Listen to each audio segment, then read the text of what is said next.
Shalom, selamat pagi dan selamat berjumpa kembali di channel TWKK Japiter Tinambunan. Firman Tuhan pada hari yang ke-42 tanggal 11 Februari tahun 2025 diambil dari kitab Mazmur pasal 36 ayat 10 dengan perikop kebaikan Allah.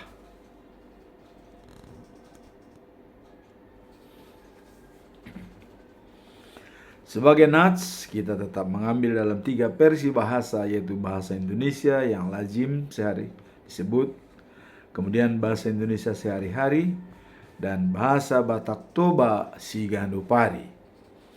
Natsnya adalah sebagai berikut.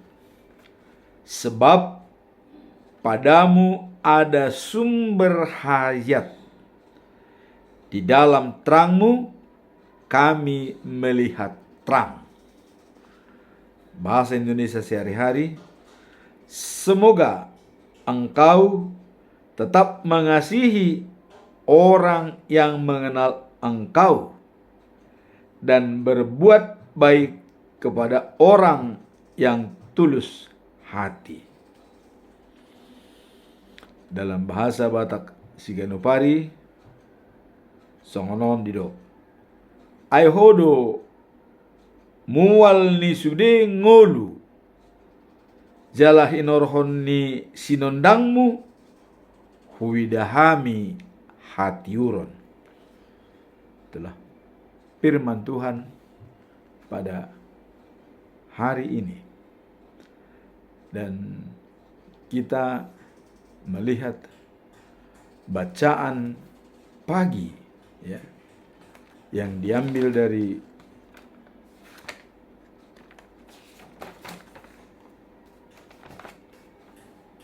Huakim Hakim pasal 6 ayat 1 sampai dengan 10 dengan perikop adalah Gideon diutus Tuhan. Dalam perikop ini ya, apa makna daripada Gideon diutus Tuhan dan untuk apa Gideon diutus Tuhan? Kalau kita baca secara keseluruhan dari Hakim-Hakim pasal 6 ayat 1 sampai 10, maka bisa kita ambil makna daripada perikop ini sebagai berikut. Ketidaktaatan bangsa Israel kepada Tuhan mengakibatkan mereka mengalami penindasan dan kesulitan dari orang Midian dan Amalek. Jadi ada 2 penindasan dari orang Midian dan Amalek akibat ketidaktaatan bangsa Israel kepada Tuhan.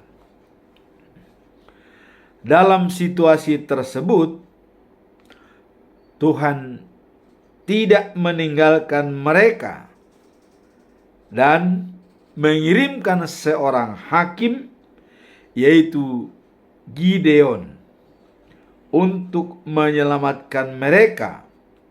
Ini mencerminkan kasih dan kesetiaan Tuhan kepada umatnya. Jadi dalam hal penindasan tersebut, dalam hal penderitaan daripada bangsa Israel, Tuhan mengirim seorang hakim, yaitu Gideon, untuk menyelamatkan bangsa Israel. Jadi Gideon sudah ditugaskan untuk menyelamatkan bangsa Israel.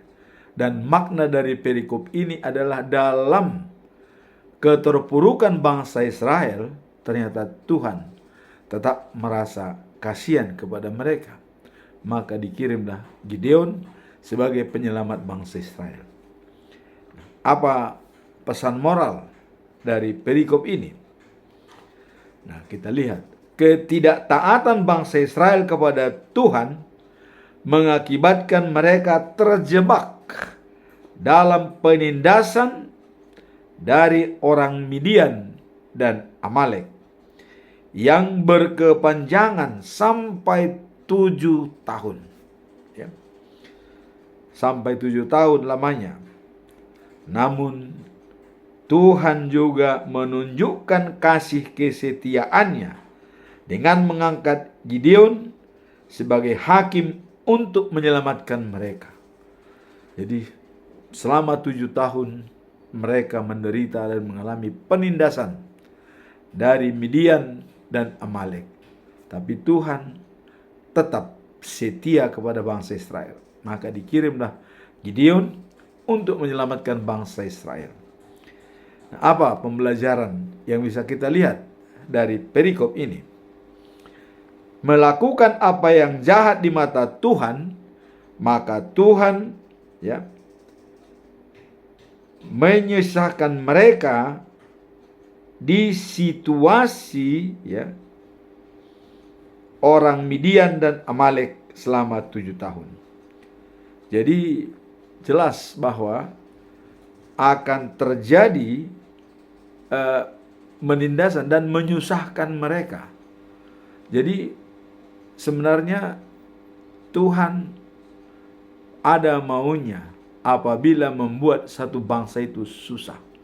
Artinya supaya pertobatan itu murni. Jadi ketidaktaatan bangsa Israel kepada Tuhan mengakibatkan mereka terjebak dalam penindasan dari orang Midian dan Amalek sampai 7 tahun. Nah, kemudian pembelajaran di sini adalah melakukan apa yang jahat di mata Tuhan, maka Tuhan menyusahkan mereka dikuasai orang Midian dan Amalek selama 7 tahun. Jadi tidak terlepas daripada rencana Tuhan. Tapi di samping itu, setelah 7 tahun, Tuhan juga tetap menunjukkan kasih-Nya di saat Israel berseru-seru kepada Tuhan dan mengirim Gideon sebagai hakim penyelamat mereka. Jadi dengan mungkin sudah merasa tertekan sehingga mereka berseru-seru lagi kepada Tuhan, maka Tuhan tetap memperhatikan.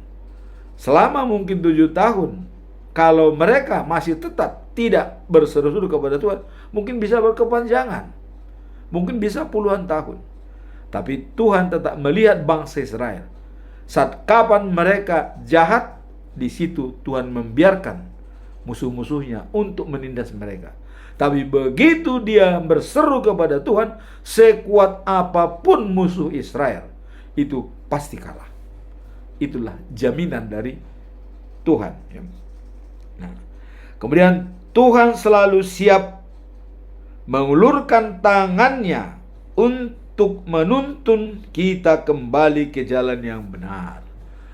Jadi artinya apapun latar belakang kita, bagaimanapun kita berbuat yang tidak sesuai dengan kehendak Tuhan, pada saat kita berbaik dengan Tuhan, Tuhan akan mengulurkan tangannya untuk membantu kita.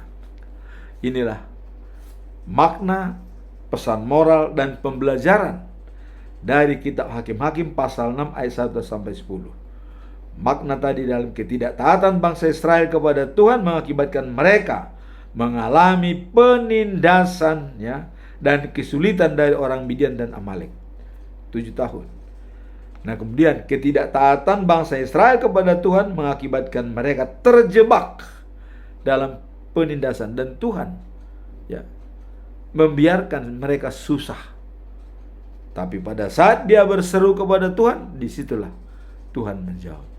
Pembelajaran dari sini, setiap kita lalai dalam mengikuti Tuhan, maka di situ kita bisa terjatuh di dalam kesulitan yang sangat besar. Maka setiap saat selalu kita berkomunikasi dengan Tuhan, dan Tuhan selalu siap menerima keberadaan kita. Sekarang kita masuk dalam bacaan malam, ya, diambil dari Roma pasal 9 ayat 1 sampai 5. Allah dengan umatnya yang terpilih. Nah, kalau kita membaca seluruh ayat ini, siapa yang terpilih dan bagaimana cara memilih umat itu? Mari kita lihat makna daripada perikop ini, ya. Jadi ayat ini mengungkapkan, ya, kedalaman perasaan Paulus terhadap bangsa Israel yang telah ditunjuk Allah untuk menerima berkat. Jadi sebenarnya di sini ada semacam perhatian daripada Paulus, ya.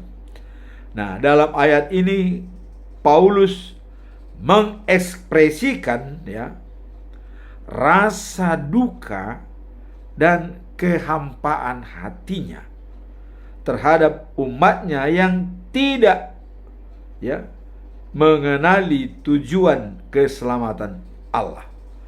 Jadi ada umat Israel tidak mengenali apa keselamatan yang diberikan oleh Allah melalui Yesus Kristus. Banyak yang tidak mengenal. Disinilah Paulus merasa sedih dan berduka dengan bangsanya sendiri. Itulah makna di sini, bahwa ada bangsanya sendiri yang tidak mengenali keselamatan yang diberikan oleh Allah. Nah, kemudian apa pesan moralnya? Setelah melihat itu, ya, Paulus melihat bahwa ada yang tidak mengenali, maka dibilang pesan moralnya, pentingnya mengenali dan menghargai warisan iman kita serta tidak kehilangan kesempatan untuk menerima anugerah. Jadi warisan iman ini adalah karena bangsa Israel itu adalah bangsa pilihan, bahwa mulai dari pernyataan Tuhan bahwa dari keturunanmu Abraham akan menjadi bangsa yang besar, yaitu Ishak dari Sarah, ya, dan juga keturunan Yakub yang menjadi bangsa pilihan daripada Tuhan. Inilah warisan ini, warisan iman kita serta tidak kehilangan kesempatan. Jadi tidak kehilangan kesempatan untuk menerima anugerah dan kasih Allah yang telah dinyatakan kepada Yesus Kristus. Jadi Allah menyatakan anugerah dan keselamatan itu kepada Yesus. Maka diharapkan bangsa Israel sebagai warisan secara turun-temurun dari Abraham, Ishak, dan Yakub tidak kehilangan kesempatan. Bahkan Tuhan Yesus sendiri adalah merupakan keturunan Daud. Kita tidak. Jadi jangan sampai kehilangan kesempatan dalam hal penyelamatan yang diberikan oleh Yesus Kristus. Walaupun katanya sebagian dari Israel tidak percaya, itu tidak mengubah rencana dan janji Allah yang lebih besar. Jadi kalaupun ada bangsa Israel yang tidak percaya, itu tidak mengubah rencana Allah untuk menjalankan rencananya yang lebih besar. Ya, kita lihat, walaupun Yesus disalibkan oleh bangsa Israel, itu dianggap adalah kuasa iblis, ya, tidak mengerti, dan itu tidak menghambat rencana Allah untuk membuat bangsa Israel menjadi bangsa yang besar. Kita lihat, Yesus disalibkan dan bangkit, tapi datang sebagai penyambung lidah atau rasul atau Paulus, dan juga rasul-rasul daripada Yesus seperti Petrus, Yohanes, dan lain-lain. Tidak mengubah rencana Allah. Walaupun bangsa Israel ini ada yang tidak percaya dan menolak Yesus. Dan sampai sekarang masih ada yang tidak percaya kalau Yesus itu sudah lahir di bangsa Israel. Tapi Allah mengatakan itu tidak mengubah rencana Allah untuk membuat bangsanya menjadi bangsa yang besar. Nah, kemudian apa pembelajaran dalam Roma pasal 9 ayat 1 sampai 3 ya, sampai 5 ini? Kita lihat dalam Roma pasal 9 ayat 1 sampai 3, akulah orang yang berkata kebenaran dalam Kristen.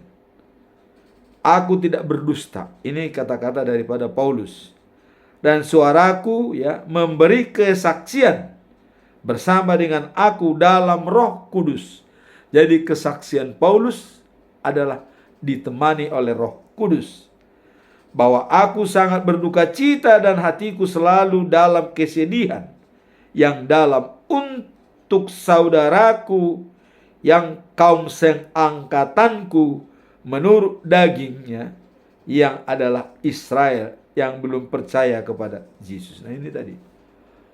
Jadi ada seangkatan dengan Paulus dalam daging. Artinya seangkatan mungkin sama-sama dilahirkan, tapi kok mereka sayang, tidak mengenal Yesus.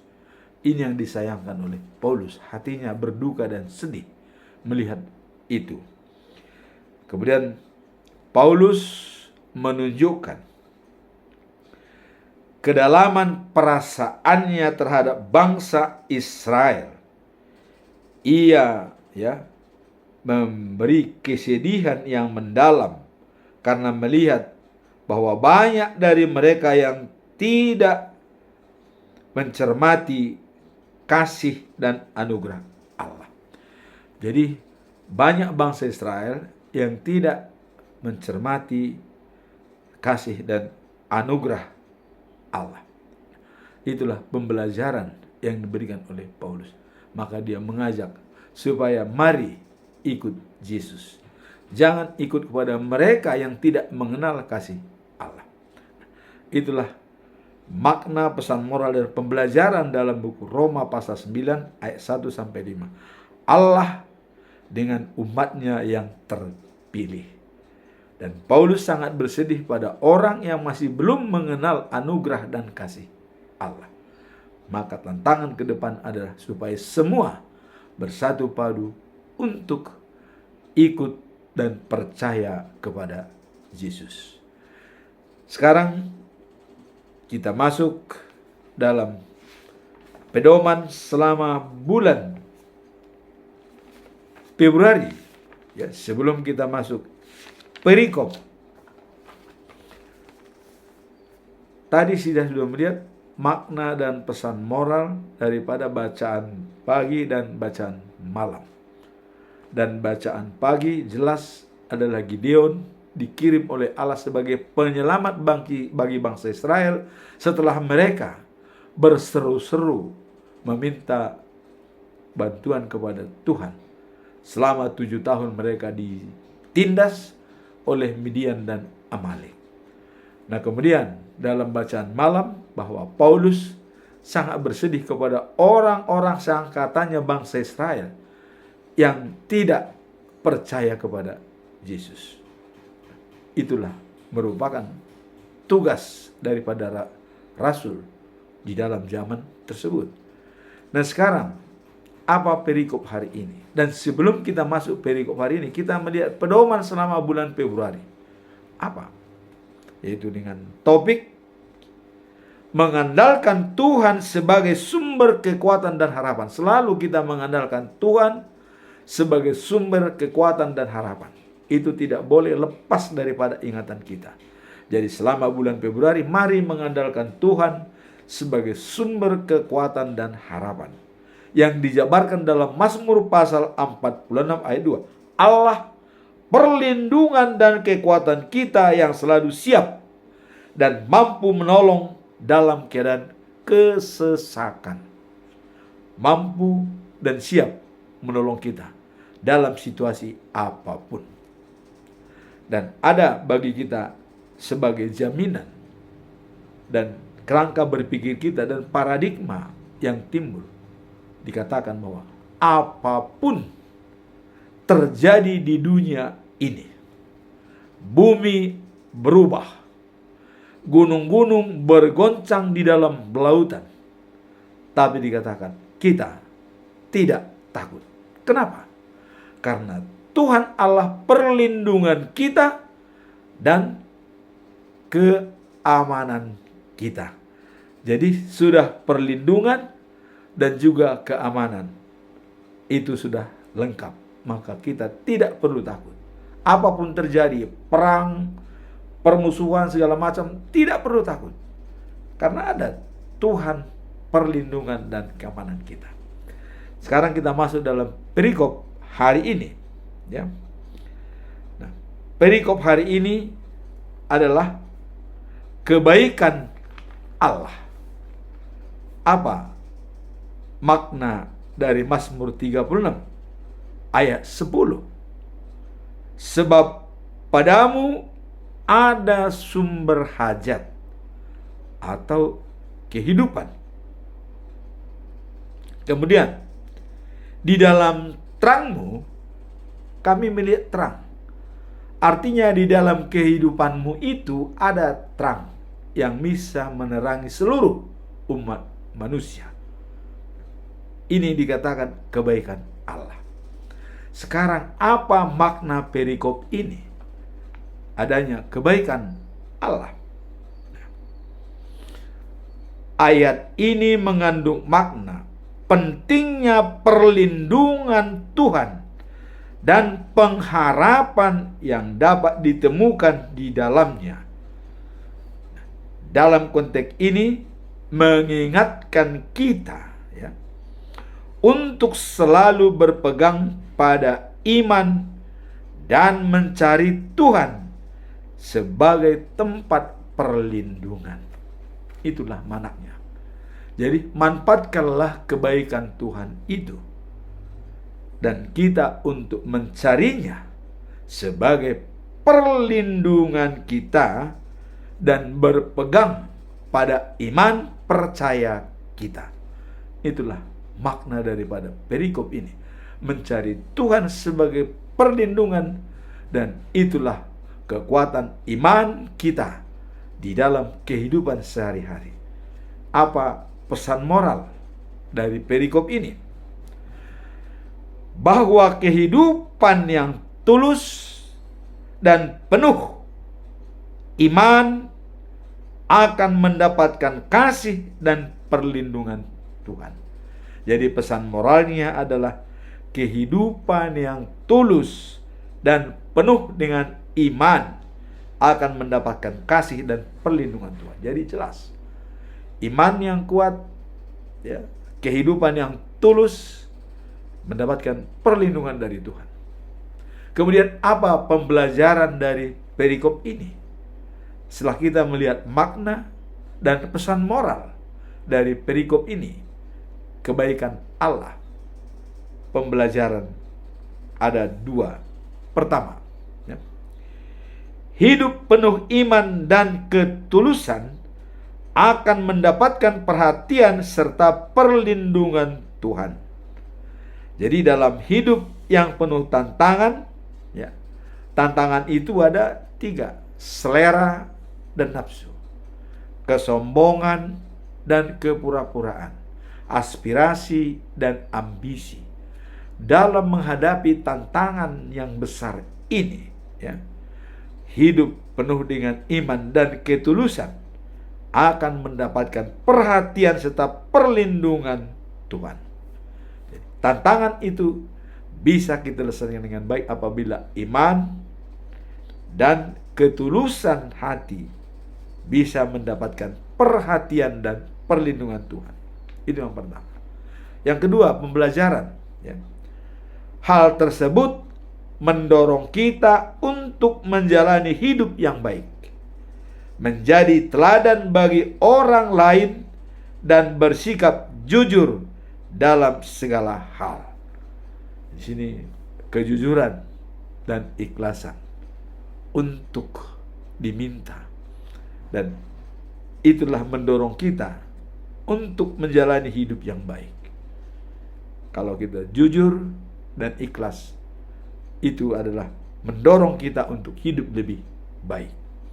Nah, dalam perjalanan hidup ya. Jadi bagi orang yang sudah usia lanjut, misalnya umur 70 tahun ke atas, ya, di antara kita, ya, semuanya berpedoman pada keyakinan akan kasih dan, ya, perlindungan Tuhan sangatlah penting sebagai sumber kekuatan. Jadi bagi usia yang sudah lanjut, keyakinan akan kasih dan perlindungan Tuhan sangatlah penting. Ini harus kita garis bawahi, keyakinan dan perlindungan Tuhan. Maka dikatakan tadi, mari mencari Tuhan selagi ada kesempatan, mumpung kita diberi kehidupan untuk mencari Tuhan. Nah, sekarang kita masuk dalam conclusion. Saya tetap mengajak kepada kita semua untuk membuat conclusion atau kesimpulan dari perikop ini dengan mengajukan 3 pertanyaan, ya. Nah, pertanyaan pertama adalah, seberapa penting pengenalan pribadi kita terhadap Tuhan dalam kehidupan sehari-hari? Seberapa pentingkah kita mengenal Tuhan dalam kehidupan kita sehari-hari? Ini mari kita pecahkan. Ya. Pengenalan pribadi kita terhadap Tuhan sangatlah penting. Ya.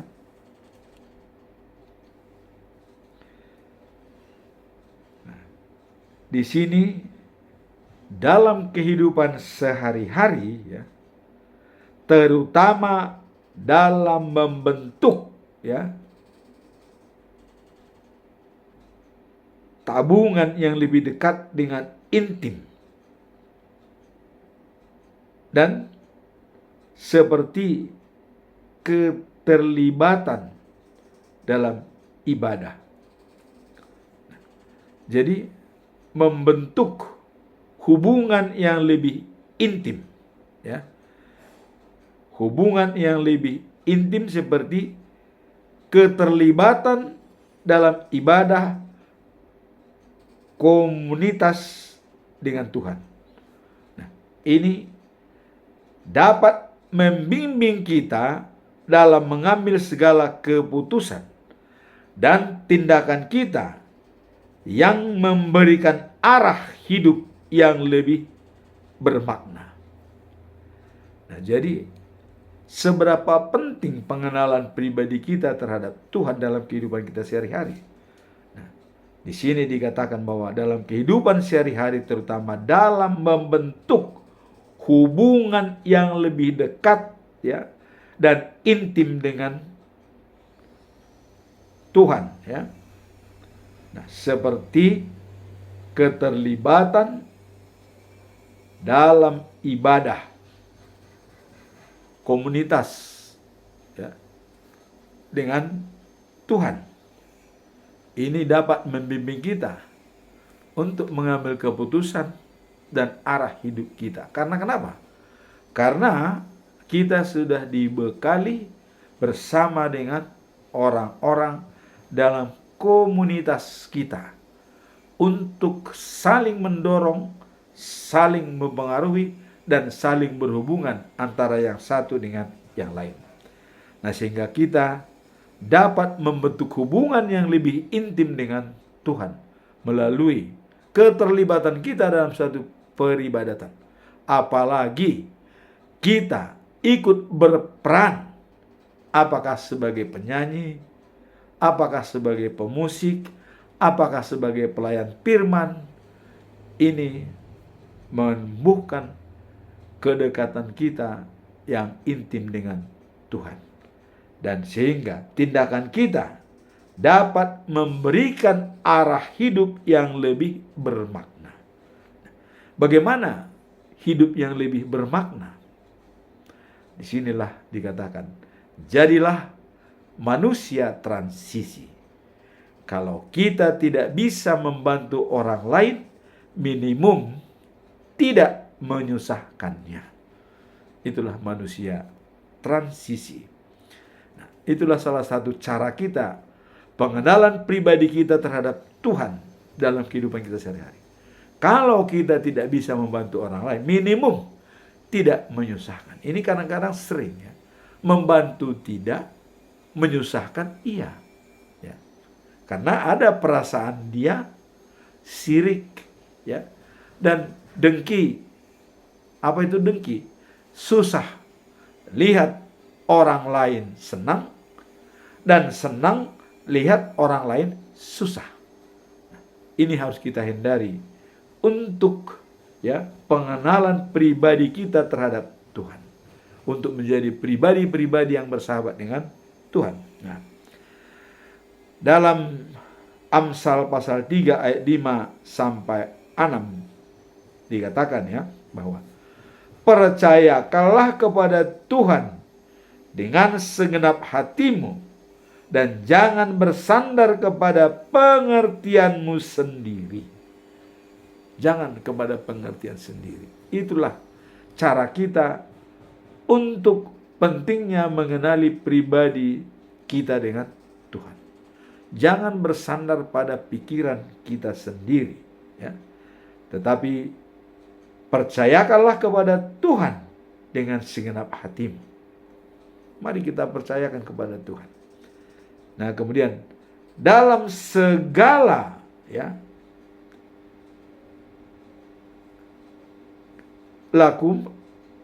dalam segala tingkah lakumu akuilah Dia, maka Ia akan memberitahukan jalannya.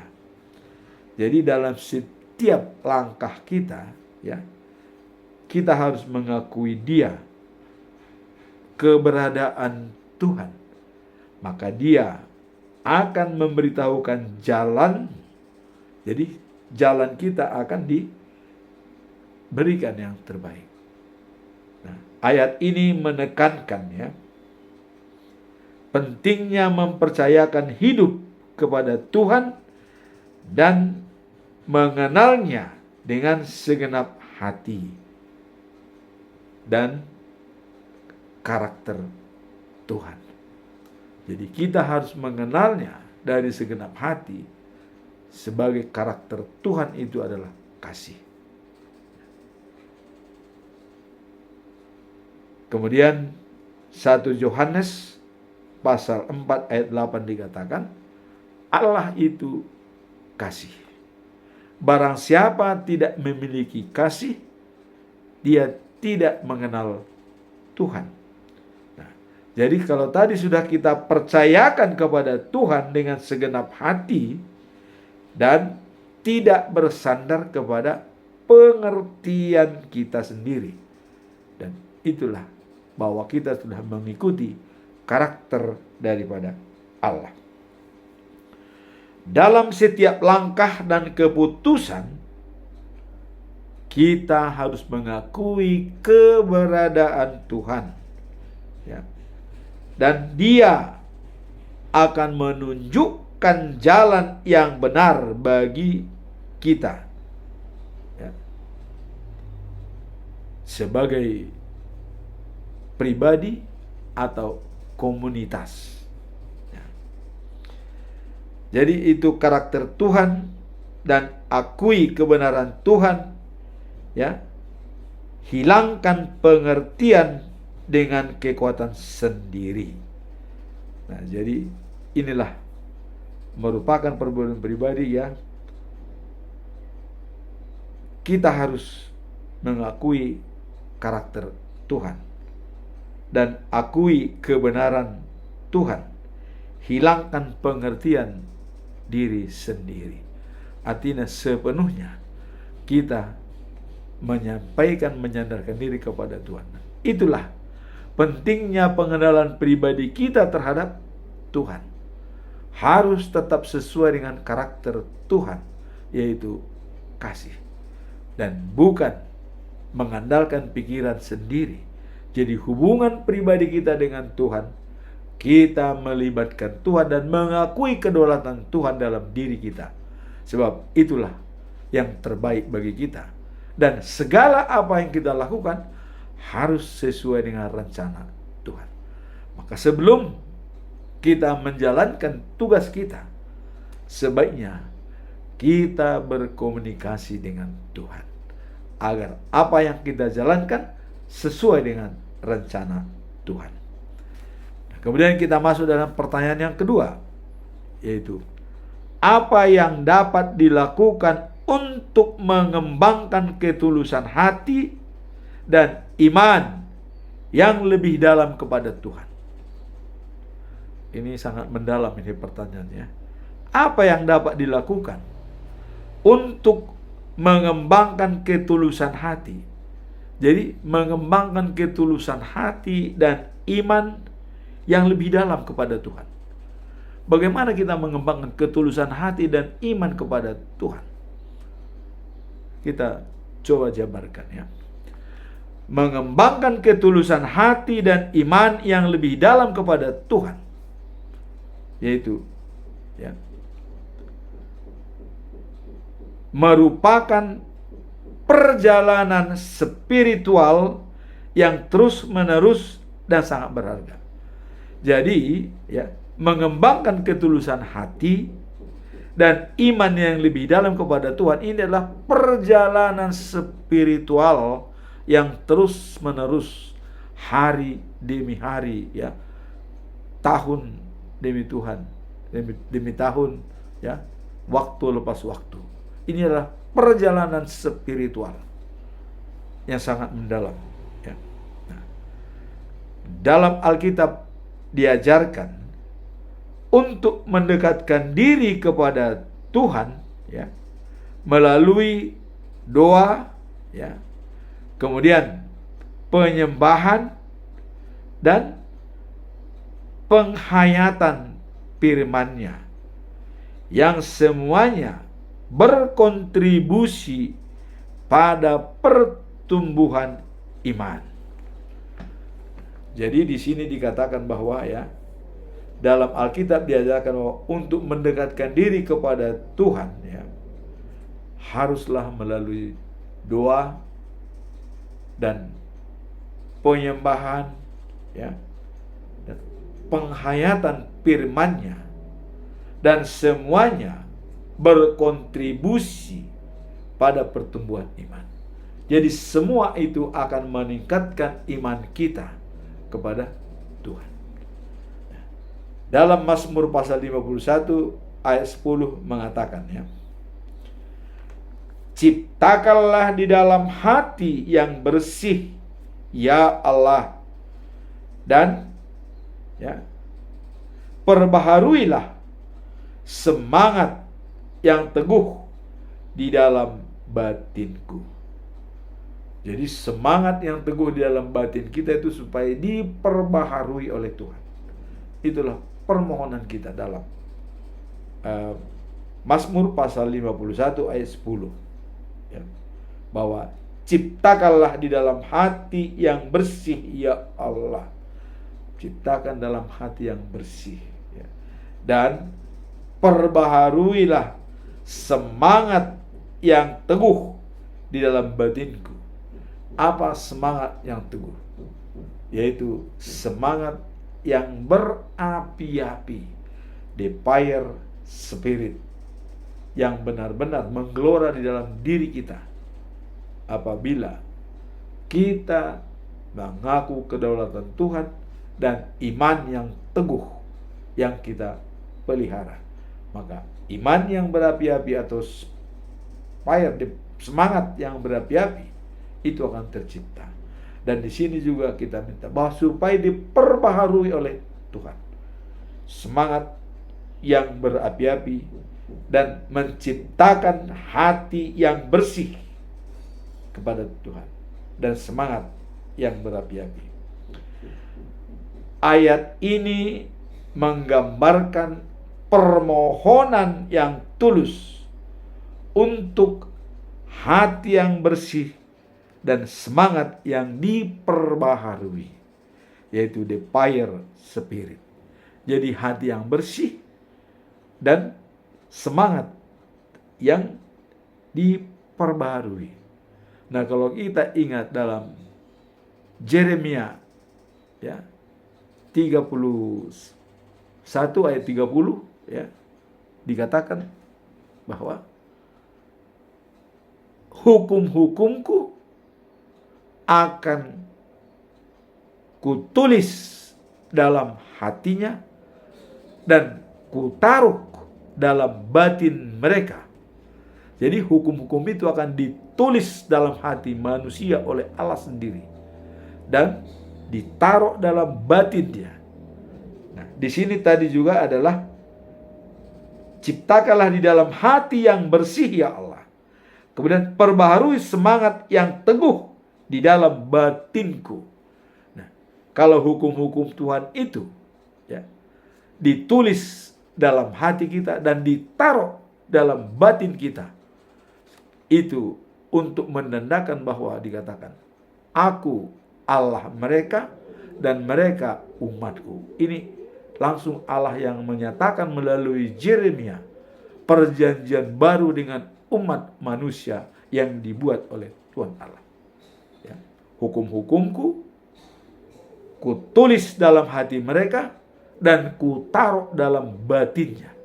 Nah, sekarang tadi dikatakan bahwa Mazmur 51 ayat 10 dikatakan menyatakan bahwa ciptakanlah di dalam hati yang bersih ya Allah, dan perbaharuilah semangat yang teguh di dalam batinku. Jadi antara batin dan hati yang perlu dipelihara dan diberikan oleh Tuhan semangat dan kekuatan hati dan batin kita. Nah, dalam konteks pengembangan ya, kemudian ketulusan hati dan iman yang lebih dalam. Jadi ini untuk menguatkan ya ketulusan hati dan iman yang lebih dalam. Apabila ya bahwa hati kita yang bersih dan semangat kita yang berapi-api dalam batin kita, dalam konteks pengembangan ketulusan hati dan iman yang lebih dalam. Jadi ini bisa membuatkan iman kita menjadi lebih dalam. Kita diajak untuk merenungkan sikap, perilaku dan niat kita, serta berdoa agar Tuhan membentuk hati kita sesuai dengan kehendaknya. Jadi semua itu harus kita lakukan ya dengan perilaku dan juga niat kita, serta berdoa agar Tuhan membentuk hati kita sesuai dengan kehendaknya. Jadi ada niat kita, ada perilaku kita, dan ada doa kita. Sehingga dengan demikian maka Tuhan akan membentuk hati kita sesuai dengan rencananya. Nah, merenungkan sikap, ya, perilaku dan niat kita, berdoa agar Tuhan membentuk hati kita sesuai dengan kehendaknya. Itulah untuk jawaban yang bisa kita dapat dilakukan untuk mengembangkan ketulusan hati dan iman yang lebih dalam kepada Tuhan. Jadi merenungkan sikap, perilaku dan niat kita, berdoa agar Tuhan membentuk hati kita sesuai dengan kehendaknya. Itulah jawaban yang bisa kita berikan. Kemudian kita masuk dalam pertanyaan yang ketiga, ya.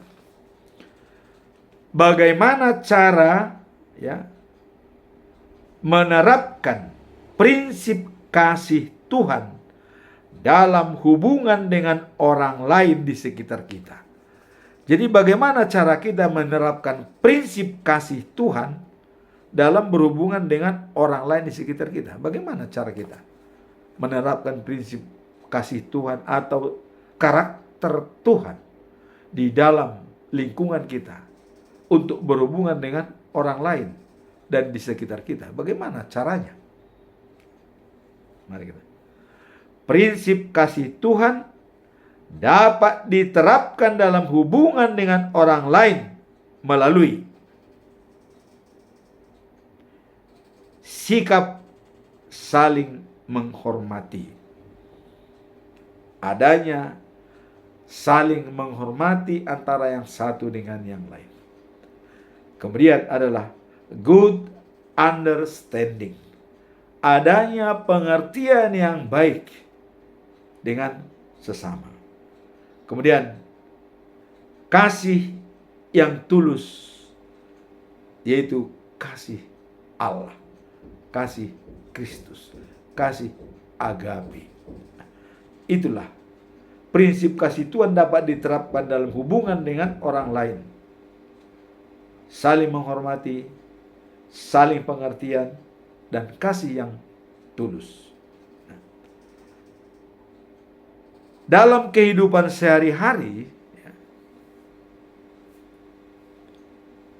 meneladani kasih Kristus yang Tuhan tunjukkan kepada kita dan kepada sesama.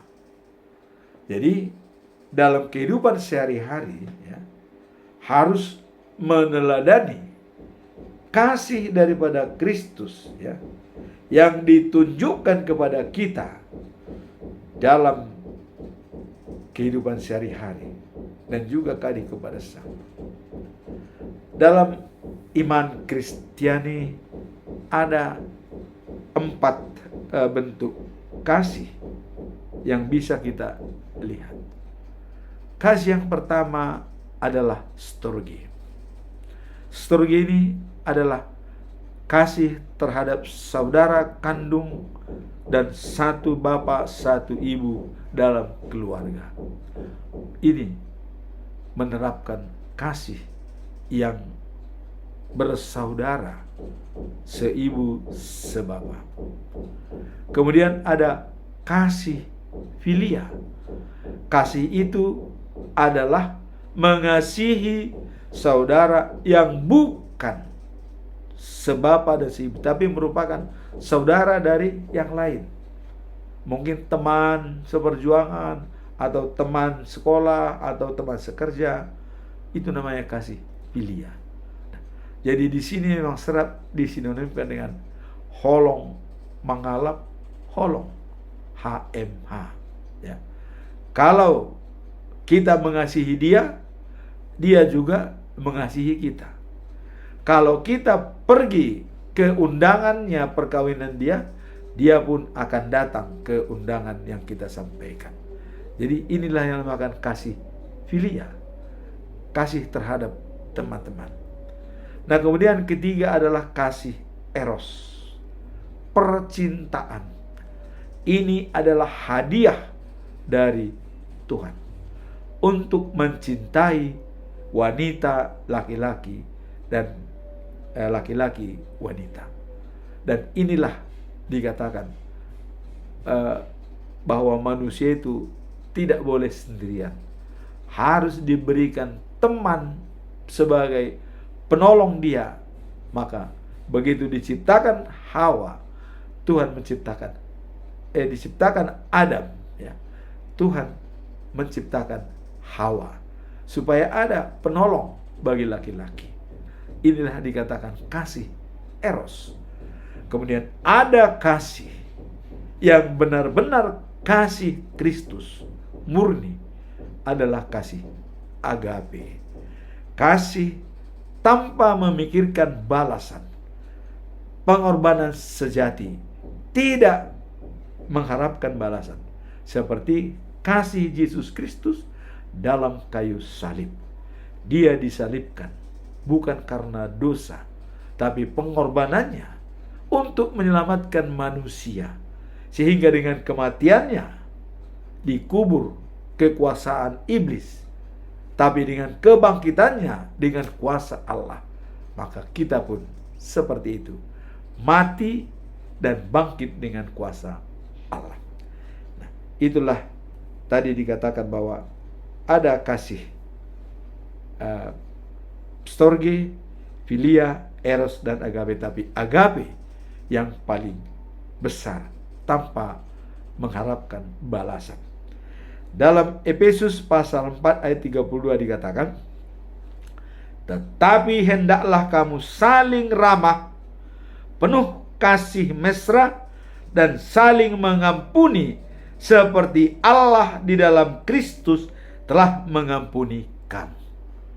Ini merupakan pedoman bagi kita. Tetapi hendaklah kamu saling ramah, penuh kasih mesra, dan saling mengampuni seperti Allah di dalam Kristus telah mengampuni kamu.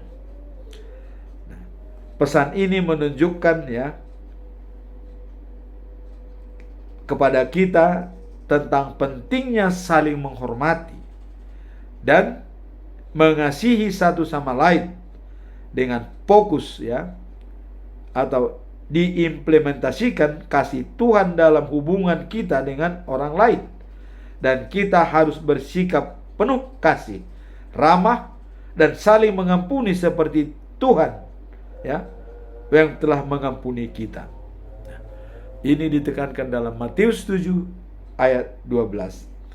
Apa yang hendak orang perbuat kepadamu, perbuatlah seperti itu. Itulah kesimpulan daripada hukum Taurat dan kitab para nabi. Jadi, bagaimana cara menerapkan prinsip kasih Tuhan Allah dalam hubungan dengan orang lain? Yaitu Matius 7 ayat 12. Apa yang hendak kau inginkan diperbuat oleh orang lain kepadamu, perbuatlah seperti itu. Dengan dasar Galatia 6 ayat 9. Jangan jemu-jemu berbuat baik, karena kita akan menuai pada saatnya kalau kita tidak lemah. Maka selalulah kita berbuat baik terhadap sesama, karena itulah yang terbaik bagi kita untuk menghidupkan iman percaya kita kepada Yesus Kristus. Amin. Tuhan memberkati kita.